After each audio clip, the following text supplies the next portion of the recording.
Welcome. I'm Pam Schmiel, your host and the editor behind hempbeveragenews.com. Before entering cannabis in 2019, Joe Bayern spent more than 25 years in C-suite leadership across some of the biggest names in beverages, helping drive major turnarounds, global strategy, and brand building at Snapple, Cadbury Schweppes, Dr. Pepper Snapple Group, and Voss Water. He entered cannabis after recognizing the potential of early CBD beverage trends, initially helping take a California operator public before joining Curaleaf, where he led the company through explosive expansion from roughly $250 million in revenue to more than $1.2 billion in just over 2 years. After leaving Curaleaf, Bayern set out to pursue what he sees as cannabis's long-term future, an asset-light, brand-focused business model. Most recently, he brought BellRock Brands out of receivership and is now leading its revival. Today, we talk with Joe about how he plans to bring legacy brands like Dixie Elixirs back into the marketplace. Let's meet Joe. I've been in cannabis since 2019, but my background is in traditional CPG. I've had 25 years or so of C-level positions within the beverage, primarily the beverage industry. I started with Snapple Beverage Group back in the late 90s, not part of the original Snapple Beverage Group, but the entrepreneurs sold to Tom Lee sold to Quaker, and then Nelson Peltz bought that business back. So I was part of the turnaround team to bring the business back to New York and help turn it around. And then we sold the business 3 years later to Cadbury Schweppes. Oh. In the US, Cadbury owns a big, at the time, owned a big beverage business. Dr. Pepper, Snapple, Mott's, everything that wasn't Coca Pepsi was Schweppes at the time, Cadbury Schweppes. So I helped consolidate the individual businesses in the US, and then eventually ran strategy for them globally out of London for Cadbury for about 7 or 8 years. So worked in the beverage segment, in the brand side, worked on rolling up a bottler network, which was the Dr. Pepper Snapple Bottling Group, and helped spin off the business and separate the business into what was sold to Kraft, and then what is now Keurig Dr. Pepper. So was involved in the whole spin-off of that business and listing that as a separately traded business. And then did something a little bit more entrepreneurial with a company called Voss Water. I spent 7 or 8 years at Voss helping that business scale from the original entrepreneurs. My partner and I went in and ran the company and helped really build it into a pretty globally recognized brand in the water segment. So a lot of kind of entrepreneurial, small company, big company, privately held, private equity, public company background in CPG. And then I got involved in cannabis in 2019. I was looking at CBD at the time.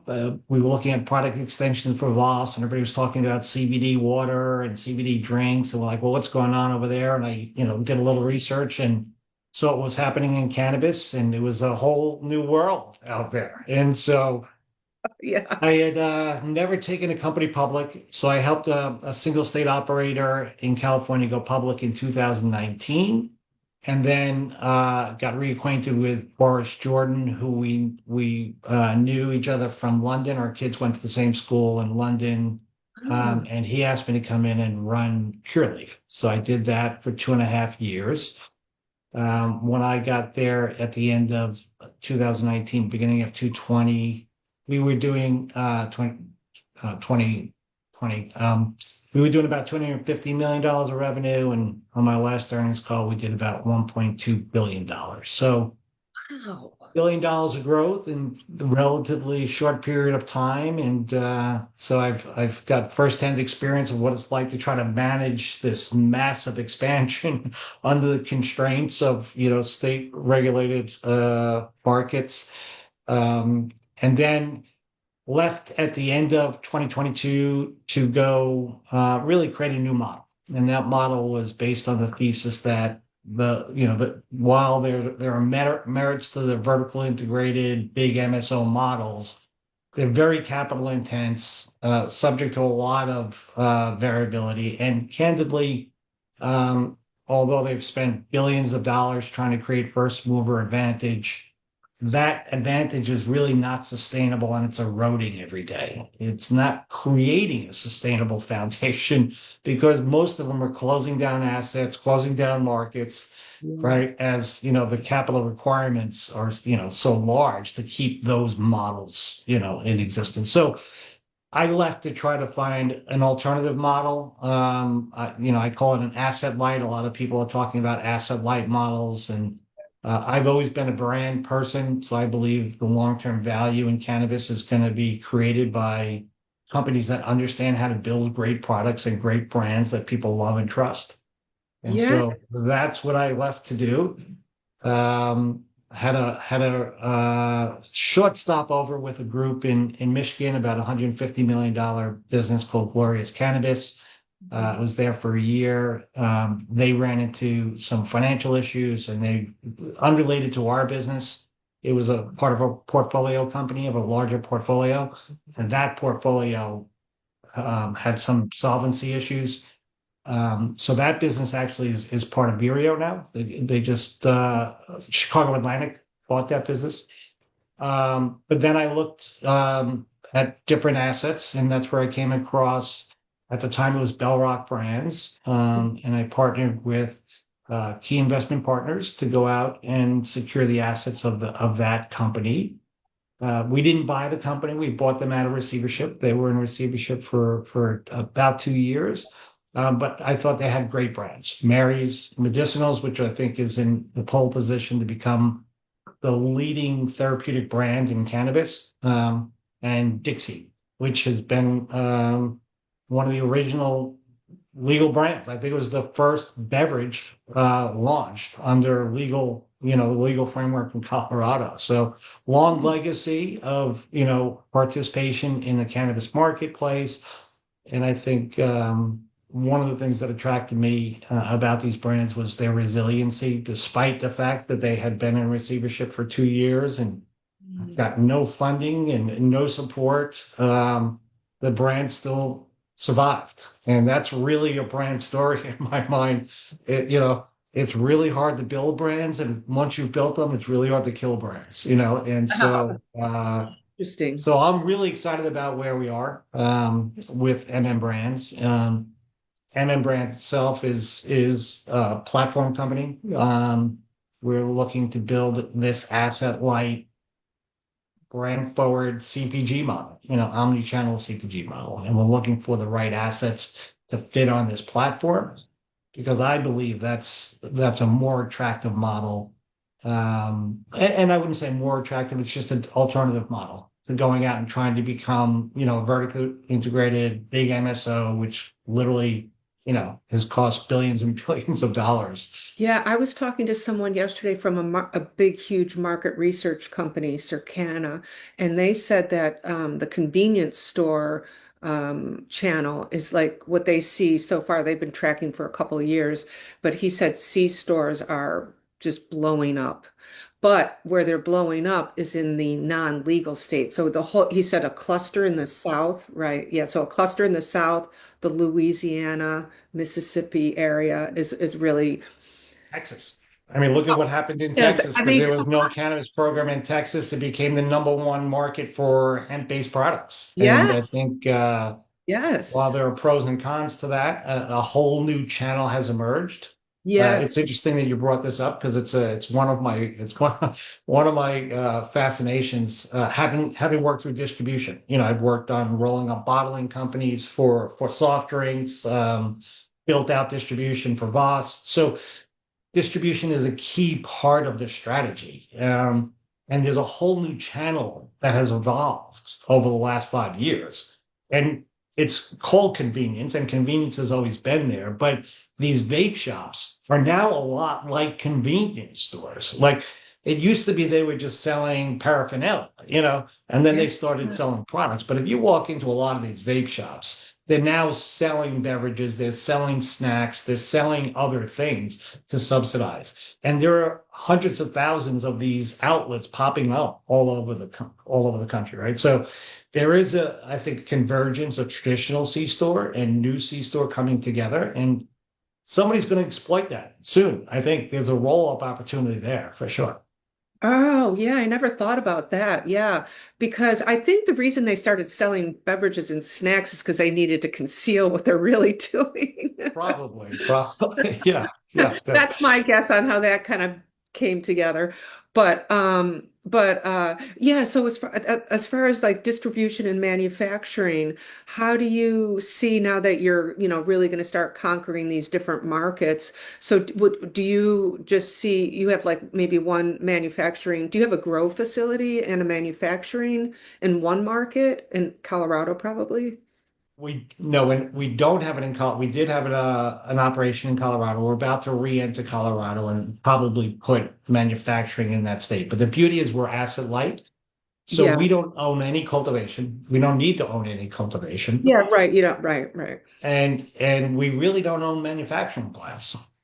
Okay. So we're using licensed markets. We're using third-party partners. We're leveraging other people's infrastructure to be able to bring our products to market on a market by market basis. But we will eventually have a central manufacturing hub, I think, in the near term to be able to service the needs of our low THC products that are going to be, I think, more widely available. That you could ship across That's state right. lines. Right. Okay. Okay. So that would be the idea, not just a state siloed manufacturing. Yeah. Right. And today we do work with a partner in Michigan that does all of our hemp-based processing Okay. for our direct consumer business. So we'll continue to build out that capability as well. And depending on where the legislation goes, that will dictate how quickly we ramp up, that side of the path. How do you feel that brands should get trademarked?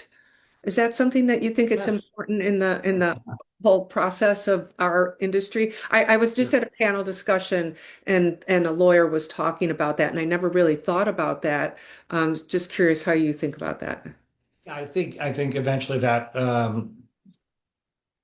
as we move from Schedule 1 to Schedule 3, I think more and more will of that will happen. It'll just happen naturally, and we'll have more protection as a Schedule 3 drug than we will as a Schedule 1 drug. But there is a way. I mean, at Mary's, we do have patented technology. So we have patents on transdermal Ah, technology that transfers cannabinoids into the blood system, and we believe we are the most efficient transdermal products in the marketplace. Our bioavailability is mm, clinically proven to be higher than other people's. So there are ways you can work on protecting your IP, protecting your brands, protecting some of the collateral that goes along with your brand, your trademarks and things of that nature. So there is some protection today, but it's nowhere near where it would be in traditional CPG. okay. So, but you think that's an important thing as a business to have to go for those, like a trademark on your logo or whatever. Yes, yes, of course. Now, Gives you something. it's something, and people always try to infringe that Well, to begin with, right? So it's important, but Mary's is building a brand name. Dixie has a brand name, and that's really what's important, is that people understand, they recognize your brand, and more importantly, they trust your brand. mhm. And that's what we're building, is we're building in two of the most trusted brands in cannabis. Obviously, Mary's is for therapeutic benefits. On the Dixie side, it's always been known for innovative products and great tasting products in a industry that doesn't always have great tasting. I mean, I've tasted a lot of cannabis products and they're not always great tasting. And if we want to move to mainstream, one of the things I've been saying since I entered the category was, if we want to be a world-class consumer product company, we need to have world-class consumer products. And I Yes. think that's where people need to shift the focus, is, are we developing great products as opposed to, are we just putting products on the shelf as quickly as we can? And that's where the market has been for the last couple of years. And I think that's evolving to be, in my mind, especially when you talk about beverages as a mainstream form of consumption, you need to be able to drink the beverage. Like, Yeah, when I this, first came in the industry, I couldn't drink any of the beverages that were there, And yeah, so yeah, that's okay. Perfect segue into the beverages is, yeah. Do you think, so yeah, so basically it's launching on, flavored seltzer water because, distillate flavored seltzer water because that's obviously cheapest and easiest. So, what flavors does, Dixie have like how are they standing out? Or yeah, where are you with beverages? Have you been pushing on that yet? Are you focusing on the beverages and how are you positioning that? I think that's going to be our next strategic thrust. Again, I think everybody's waiting to see where the hemp definition shakes out. There's certainly a lot of momentum behind carving out beverage or defining beverage as a different category and having it go through the alcohol system, a mandated three-tier system. And I like that idea, by the way. I don't mind that because the issue with any of these products, hemp products that are going into the market, is there's a lack of regulation around, quality standards, testing, labeling, marketing, and age gating. Yeah. So, we need those things. And the more we could rely on channels that have already put those things in place for us, I think the faster, we'll be able to grow this segment of the marketplace. So I know a lot of people are against the three-tier distribution system. Even a lot of the alcohol companies are against three-tier distribution. But I Why is think for that? where we are, it might be just a way to accelerate our path to the marketplace. Um, with that said, I think consumer tastes are always shifting and changing. So I know, people are focused on flavored sparkling now, but if you look at the alcohol segment of the marketplace, there are a lot of other types of products, including, ready to drink cocktails, teas, lemonades. There are a lot of other segments of the marketplace that consumers are interested in that we could develop. And I think that's where we probably focus. We've always been flavor forward, Mhm. so whether that's in a sparkling seltzer or teas, lemonades, those types of beverages are picking up in the ready to drink segment of the marketplace. So I think that would be the area that we'd be focusing on. Yeah, yeah. I really noticed a real surge recently in spirits, like new spirits brands coming out, like, mock gin, like tastes like gin, which I've tried and it was delicious, but THC, RTDs for sure. So, and what do you think of the powdered versions? I think it's a matter of what is the consumption occasion. I think if you're looking at a health and wellness segment of the powders, it's different than if you're looking at, a mocktail, right? In a Okay. mocktail, you're probably doing that in a social occasion, you're with friends, with powders, you're on the go. You maybe want to have a CBD and THCV Yeah, drink twice a day because that's part of your routine for health and wellness. And so I think it depends. The form factor is going to really depend on the day part and the usage occasion. And that's what traditional consumer product companies think about all the time.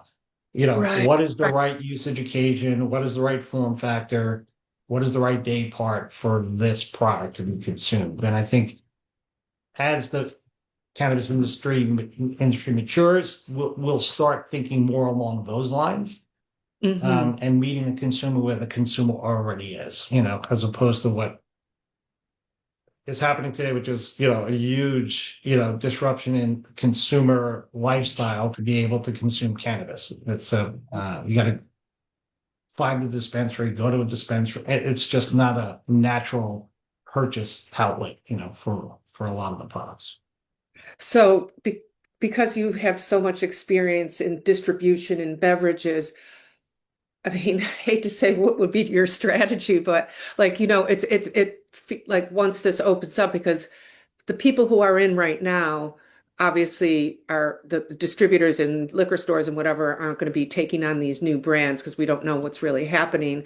But are you nervous that you're not getting your foot in the door, first mover, you know, advantage, or how do you, I guess, how will you take your beverage strategy? Will it be deep or wide? I mean, it is hemp, we can spread everywhere. So what's the I, trick? I well, listen, I think I tell a lot of people that there's a lot of room for growth. This is going to be a big segment of the marketplace. So it's not about one or two brands that are going to make it and everybody else is not going to make it. There's going to be a lot of opportunity for brands to participate. And the brands that will be successful are going to build the foundational elements that you need to be successful. You got to have great product. You got to have great tasting product, as we talked about. You got to Mhm. fill an unmet need. So if there are 22 seltzer brands out there, come out with something different, look at where the consumer tastes are going and follow the consumer. That's from a consumer product standpoint, that's my number one rule is follow the consumer. If you do that, you're going to be successful. But then I think there are other aspects that I've learned over my 20 plus years in the beverage industry, which is you got to be focused on how you build your brand. You can't go too wide too quickly because you're not going to have the support to be able to build that brand. You got to find pockets and do a great job of building distribution and building brand equity and building brand awareness, and then take that success onto the next market. And one of the things I've seen many, many entrepreneurs do is they want to get into a national chain, right away, and they go out to a third-party salesperson who, works with national accounts and say, I can get you into, you know, 2,000 Circle Ks, but you're in 6 states, but you don't have distribution in 6 states. So how do you support that business? And, they get in, they fail because they don't hit the velocities and then they're out again. And so I think for any of these businesses, there's the key decisions are how do you want to bring how do you want to formulate your product? What type of product? What consumer need are you meeting? How do you want to get it to market? Um, how do you want to support it? How are you going to support it to make sure that you're building awareness and velocity, one market at a time, take it, one step at a time, pick the right partners for distribution. If you can align yourself with a distribution channel, that would be great. Instead of going out and getting individual, distributors in every single market. So some of those things are just lessons learned from my 20 plus years in beverages, and I think when we do it, we want to take that focused approach and disciplined approach to building it out. And I think there's going to be a lot of opportunities for beverage companies in general. Listen, I've spoken to a lot of beverage companies going to launch their own products into the segment. New products are going to come into the segment. So I think it'll be a combination, of brands emerging from existing brands that are going to leverage their trademarks into cannabis, and other ones that will come in and find a better way to meet the needs of our consumers than some of these bigger brands. Right. Yeah, I mean, I agree. That sounds like the most logical approach is just focusing on little pockets and building that out, especially for little startup brands without, even if you're not a startup brand, Yeah. you know. Yeah, Yeah. maybe I coined this phrase, I'm not sure. It takes 10 years to become an overnight success in the beverage company, in a beverage industry. The, the great brands that I've seen, and, I've been part of brands like Snapple, like Vitamin Water. I've seen that growth. I've seen Monster. We were the number one distributor for Monster when they first started.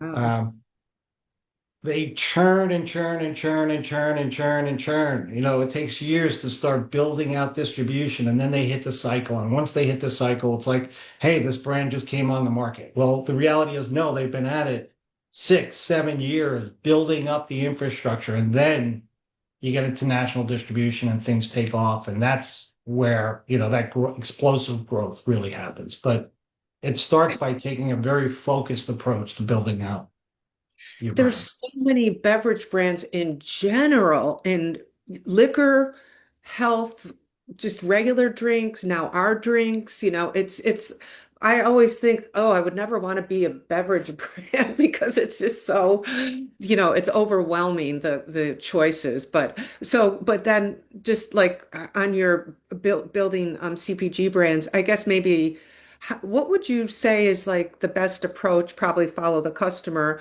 on building recognition, brand recognition. I mean, any other tips on that? Like I know you've said a lot, really. I'm just thinking, is it marketing budget?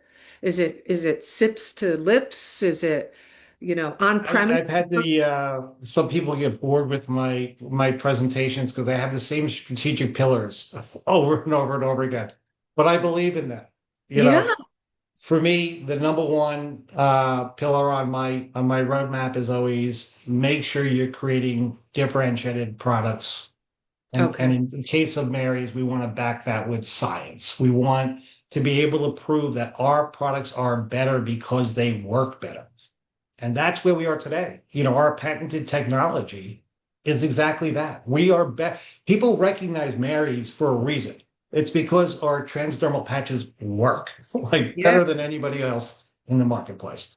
So my number one pillar is always build differentiated products. And in this case, we want to do that through science. And that science could be, as I said, transdermal, it could be emulsion technology, it could be flavor technology. We did a lot of work at Curaleaf with flavor technology because cannabis is very bitter. So how do you create great tasting products out of a Yeah. very bitter ingredient? So it's about the right emulsions, the right flavor masking systems, the right flavor combinations to be able to create great products. That's number Mm. one.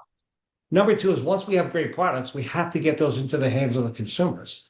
So how do we build out this omni-channel distribution channel, right? That's the key. It's market by market. Let's find the right partners. Let's find the right outlets. Let's find the right purchase occasions for our products to be successful. Once we start getting products in the hands of the consumer, it's about how do we build these brands that people trust and love? Is there Hmm. consistency? Do the products work? Do we have the right brand values? Do we appeal to the right consumer segments? Are we making sure that we understand the voice of our consumers and the voice of our brands and aligning those to make sure we're resonating with our target consumers? And then I think in our industry specifically, there's a fourth pillar, which is we need to build we need to build employee expertise, and we need to build a great company that people want to work for. And I think Mm. what I've seen over the last couple of years is one of the challenges is getting people with the right experience into the right jobs in the cannabis industry. And I think that will be a big challenge for us for the next couple of years. It's getting the right level of expertise, whether we're attracting new talent in and training them or retaining them or trying to get talent in from other industries that haven't quite made that jump yet because it's a risky move.